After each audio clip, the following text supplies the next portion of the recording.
In a big, sunny jungle lived a cheerful little elephant named Alara.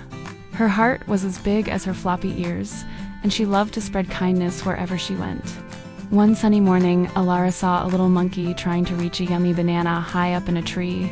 With a happy trumpet, she gently used her long trunk to lift the monkey, who grabbed the treat with a grateful chatter. Later that day, Alara found a tiny baby bird who had fallen from its home.